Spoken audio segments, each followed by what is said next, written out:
തദ്ദേശ തെരഞ്ഞെടുപ്പിലെ തോൽവിക്ക് പിന്നാലെ മുസ്ലിം സമുദായ നേതാക്കളുമായി രഹസ്യ യോഗം ചേർന്ന മുഖ്യമന്ത്രി. ചൊവ്വാഴ്ച സെക്രട്ടേറിയറ്റിലെ ഓഫീസിലായിരുന്നു യോഗം. ജമാഅത്തെ ഇസ്ലാമി നേതാക്കളടക്കം യോഗത്തിനെത്തിയെന്നാണ് വിവരം.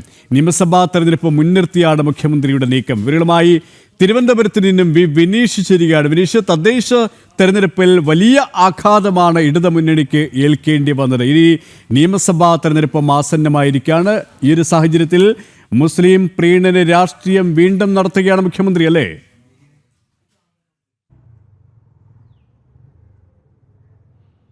തീർച്ചയായിട്ടും ഈ തദ്ദേശ സ്വയംഭരണ തെരഞ്ഞെടുപ്പിൽ വലിയ തിരിച്ചടി CPM-ന് ഏൽക്കേണ്ടി വന്നു. പ്രത്യേകിച്ച് LDF-ന് മൊത്തത്തിൽ ഏൽക്കേണ്ടി വന്ന ഒരു സാഹചര്യമുണ്ട്.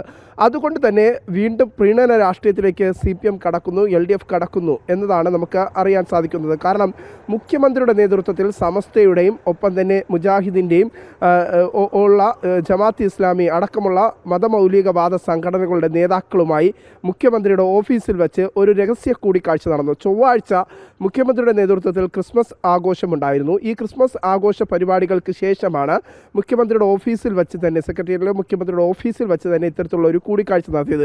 ഈ കൂടിക്കാഴ്ചയുടെ വിശദാംശങ്ങൾ എന്താണെന്ന് മുഖ്യമന്ത്രിയുടെ ഓഫീസ് ഇതുവരെയും പുറത്തുവിട്ടിട്ടില്ല. കാരണം നിലവിൽ തദ്ദേശ സ്വയംഭരണ തെരഞ്ഞെടുപ്പിൽ വലിയ തിരിച്ചടി CPM-ന് ഏൽക്കേണ്ടി വന്ന ഒരു സാഹചര്യമുണ്ട്. ആ സാഹചര്യത്തിലാണ് ഇത്തരത്തിലുള്ള ഒരു നടപടിയിലേക്ക് മുഖ്യമന്ത്രി കടന്നിരിക്കുന്നതെന്നാണ് നമുക്ക് മനസ്സിലാക്കാൻ സാധിക്കുന്നത്. UDF-ഉം LDF-ഉം ഒരേ നാണയം പോലെ ഒരു നാണയത്തിൻ്റെ ഇരു വശങ്ങൾ പോലെ വലിയ തോതിൽ തന്നെ ഈ പ്രീണന രാഷ്ട്രീയത്തിന് ആക്കം കൂട്ടുകയാണ് സംസ്ഥാനത്ത് എന്ന കാര്യത്തിൽ സംശയമില്ല. വരുന്ന തദ്ദേശ സ്വയംഭരണ തെരഞ്ഞെടുപ്പ് കഴിഞ്ഞിരിക്കുന്നു. വരുന്ന നിയമസഭാ തെരഞ്ഞെടുപ്പിൽ പരാജയം മുന്നിൽ കണ്ടുകൊണ്ടുള്ള ഒരു പ്രീണന രാഷ്ട്രീയത്തിന് തന്നെയാണ് മുഖ്യമന്ത്രി ഇപ്പോൾ തുടക്കം കുറിച്ചിരിക്കുന്നത് എന്നാണ് നമുക്ക് മനസ്സിലാക്കാൻ സാധിക്കുന്നത്. ഏകദേശം അരമണിക്കൂറിലധികം ഇവരുമായുള്ള ചർച്ച നീണ്ടു നിന്നു.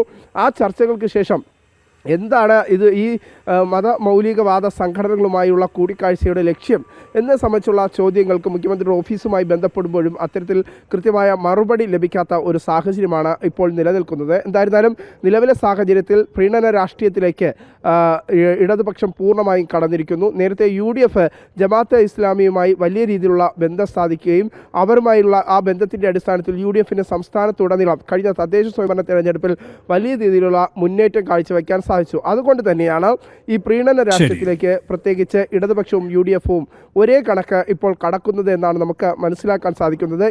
ഇതിൻ്റെ അടിസ്ഥാനത്തിൽ തന്നെയാണ് മുഖ്യമന്ത്രിയുടെ നേതൃത്വത്തിൽ ഈ സമസ്തയുടെയും ഒപ്പം തന്നെ ജമാഅത്തെ ഇസ്ലാമിയുടെയും ഒപ്പം തന്നെ മുജാഹിദ് ഉൾപ്പെടെയുള്ള വിവിധ മതമൗലികവാദ സംഘടനകളുമായി കൂടിക്കാഴ്ച നടത്തിയത് എന്നതാണ് ലഭിക്കുന്ന വിവരം. സുരേഷ്, തിരുവനന്തപുരത്തിനും വിനീഷാണ് വിശദാംശങ്ങൾ നൽകിയത്.